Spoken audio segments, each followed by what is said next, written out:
Well, thank you for joining me today with Impact Moment. I am Pastor Donna Cooper from Impact Church, located in Aurora, South Dakota, and we are still in the book of Isaiah. So today we're going to be covering chapters 6 and 7, and I'm going to be using the Bible Gateway. Of course, I'm not a sponsor, but if you're looking for a really handy app, this is the one that I normally tend to use because there's a variety of different versions. And today I'm going to be using the New International Version.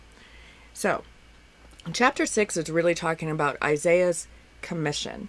Okay, so the first 5 chapters, we've really seen a lot of doom and gloom, right?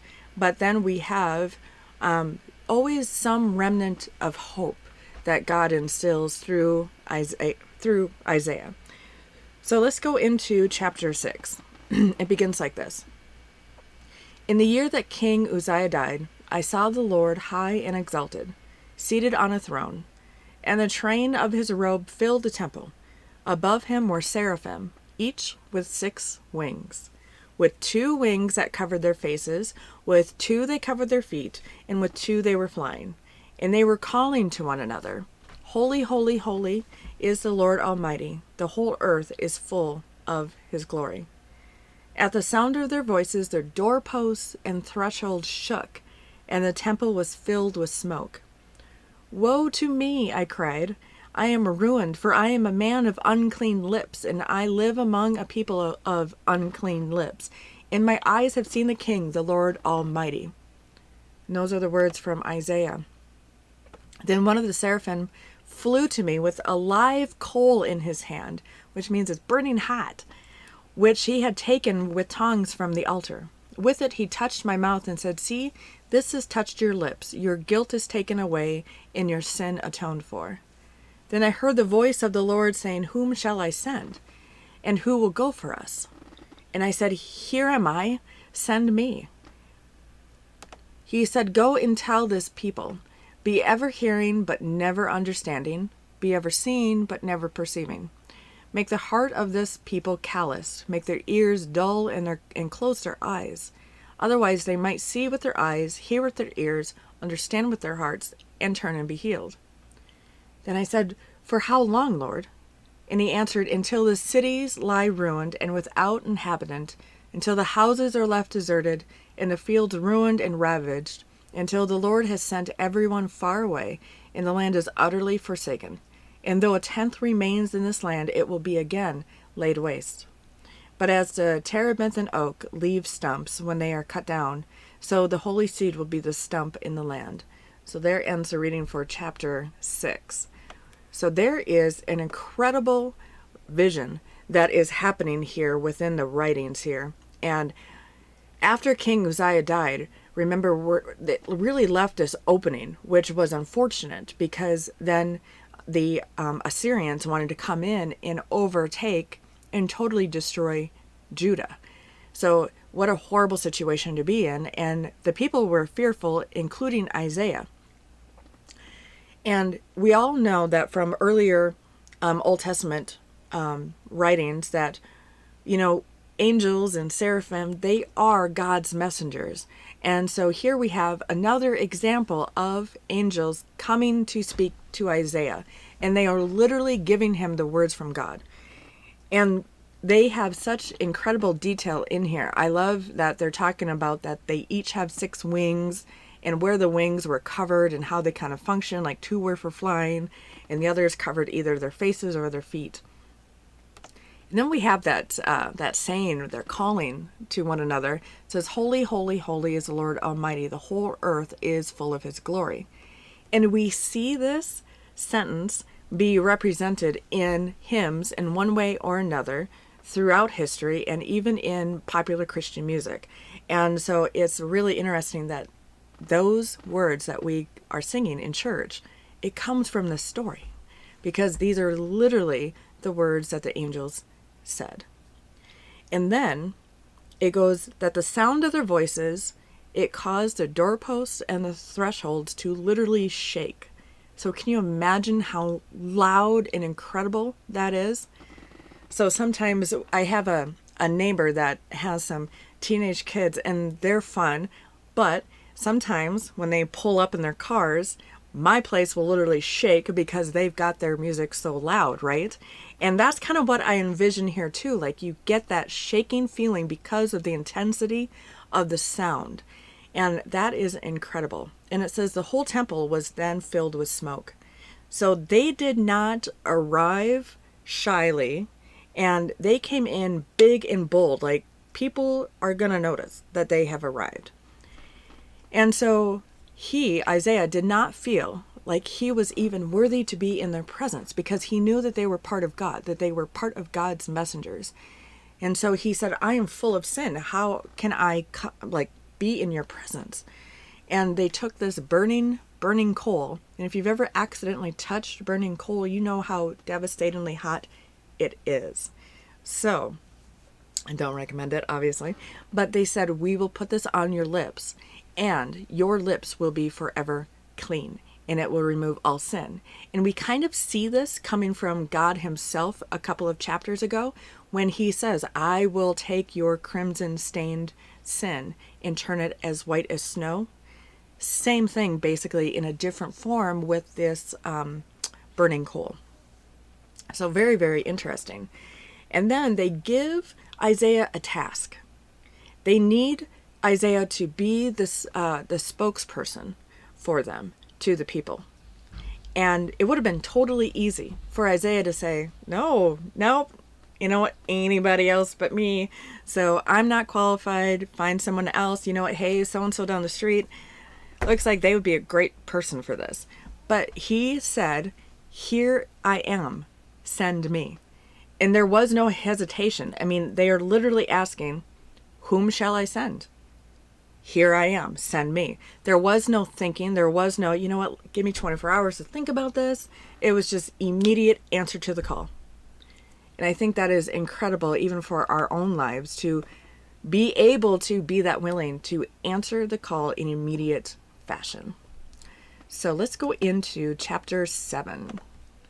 All right, so this is called the sign of Emmanuel.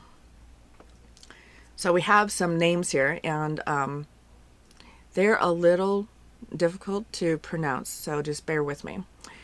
Says, when Ahaz, son of Jotham, the son of Uzziah, was king of Judah, King Rezin of Aram and Pekah, son of Remaliah, king of Israel, marched up to fight against Jerusalem, but they could not overpower it. Now the house of David was told, Aram has allied itself with Ephraim. So the hearts of Ahaz and his people were shaken, as the trees of the forest are shaken by the wind. Then the Lord said to Isaiah, go out, you and your son Shear-Jashub, to meet Ahaz at the end of the aqueduct of the upper pool, on the road to the launderer's field. Say to him, be careful, keep calm and don't be afraid. Don't lose heart because of these two smoldering stubs of firewood, because of the fierce anger of Rezin and Aram and the son of Remaliah. Aram, Ephraim, and Remaliah's son have plotted your ruin, saying, let us invade Judah. Let us tear it apart and divide it amongst ourselves and make the son of Tabeel king over it. Yet, this is what the sovereign Lord says. It will not take place. It will not happen. For the head of Aram is Damascus, and the head of Damascus is only Rezin. Within 65 years, Ephraim will be too shattered to be a people. The head of Ephraim is Samaria, and the head of Samaria is only Remaliah's son. If you do not stand firm in your faith, you will not stand at all. Again the Lord spoke to Ahaz. Ask the Lord your God for a sign, whether in the deepest depths or in the highest heights. But Ahaz said, I will not ask. I will not put the Lord to the test.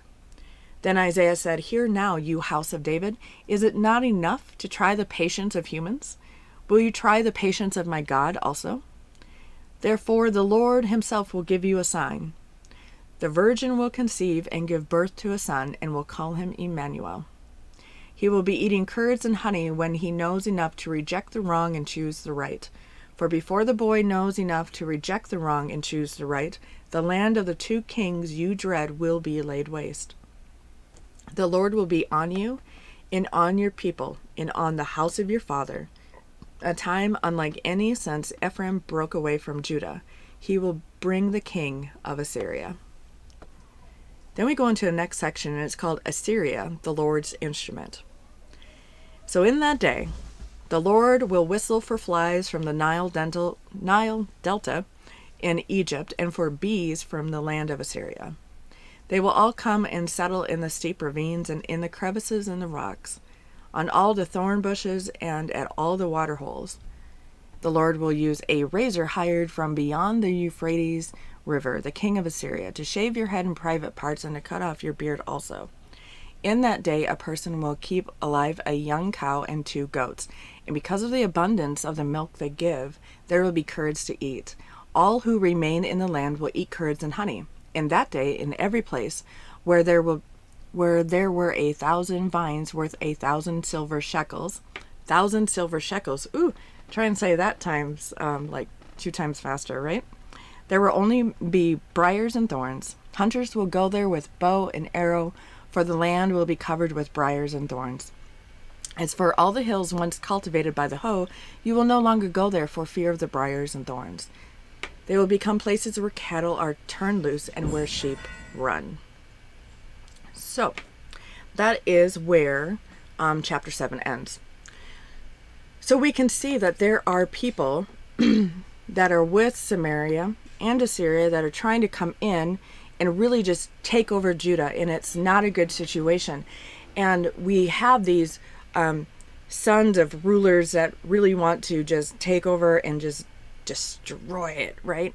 And so when Ahaz, son of Jotham, so we've got a few different people here. So we have Ahaz, who is the son of Jotham, and Jotham was the son of Uzziah. Remember, Uzziah is the one that just died.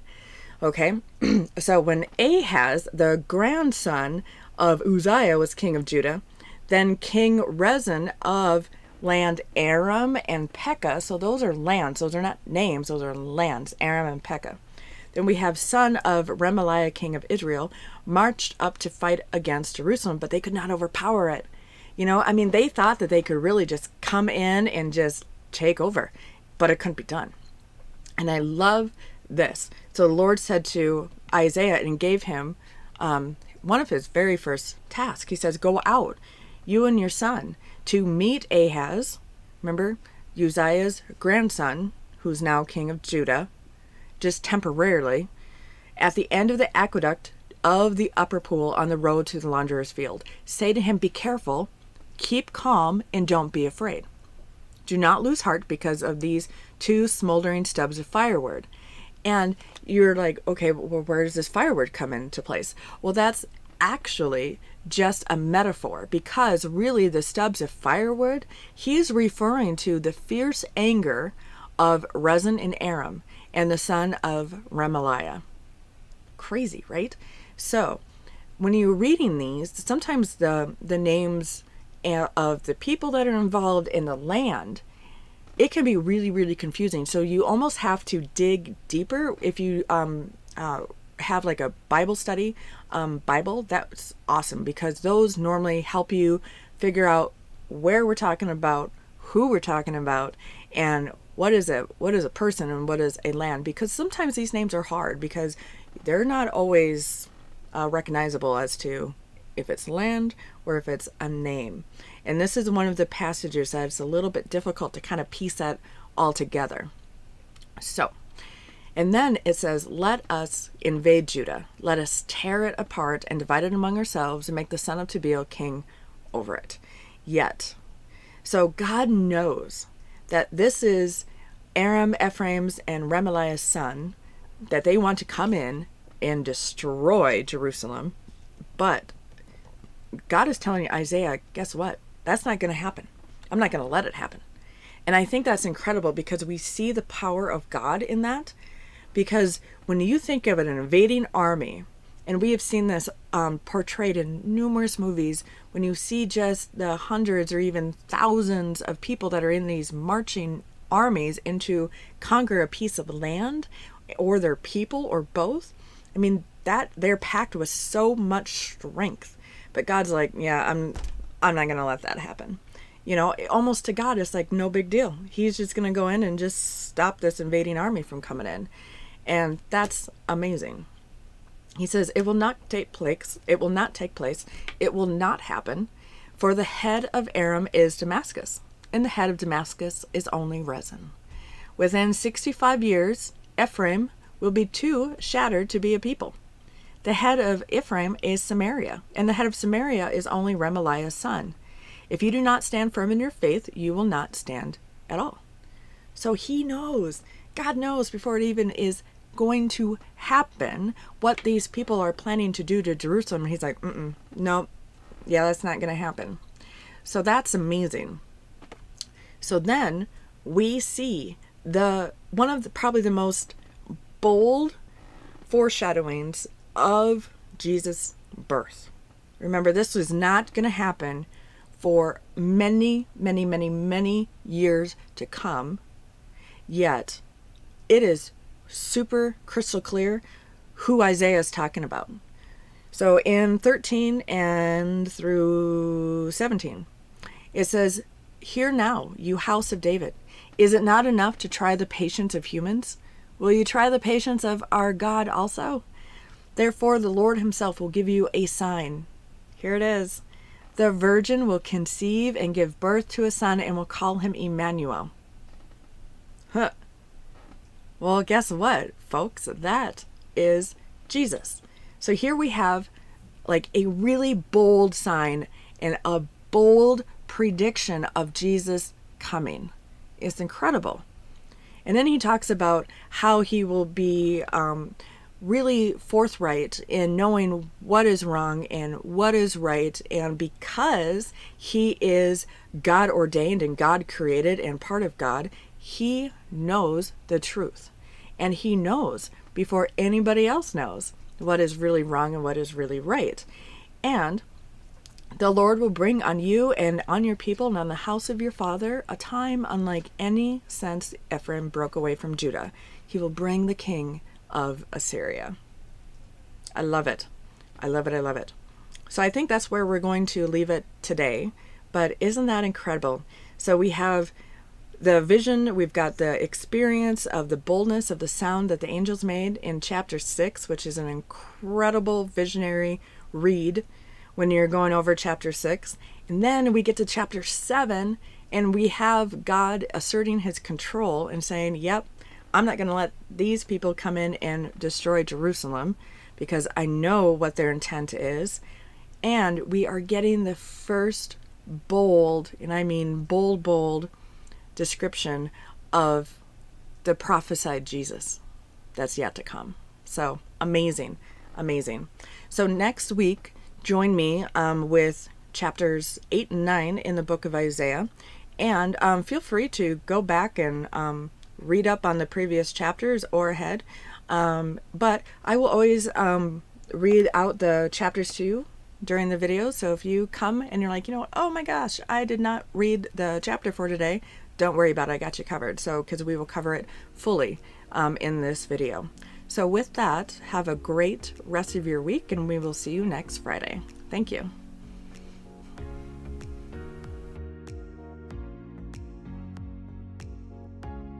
Hey everyone, thank you for watching the video. If you liked it, go ahead and click the like button. And also, think about subscribing to our channel so you don't miss any of our videos. We also have a Facebook page where we post upcoming events for our church, Impact Church. And speaking of the church, we stream our services live to Facebook and YouTube every Sunday at 10 a.m. Central Time. So be sure to turn in for that. And if you missed the live stream, you can always watch them later right here on YouTube. And once again, thank you and have a great day.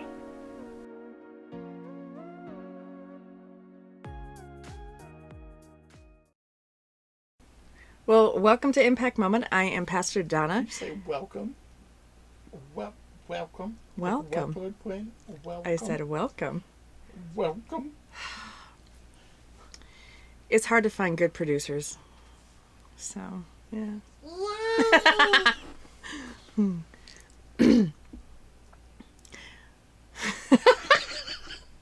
I made her subconscious. In that day, the Lord will use a razor hired from beyond the Euphrates River, the king of Assyria, to shave your head in private parts and to cut off your beard also. Stop that.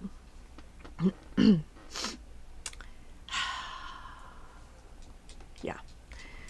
I'm just going to redo that verse. So in that day, the Lord will use a razor hired from beyond the Euphrates River, the king of Assyria, to... Stop. Okay. Private parts. Snip, shave. Okay, go ahead. Oh, yeah, okay, yeah. All I did was go, and then you could have kept going, Pally, too. I couldn't. I was just like, she just said private parts. And I didn't expect it. I was all, Oh. hey, why don't you go down to the river and make clean? Well, thank God it's this one, because it would have been like even more graphic, or they would have used the words like loins, which is so, I hate that word. So it's like moist. Purge your loins. So in that day, the Lord will use a razor hired from beyond the Euphrates River, the king of Assyria, to I can't get through it. You suck. I'm sorry.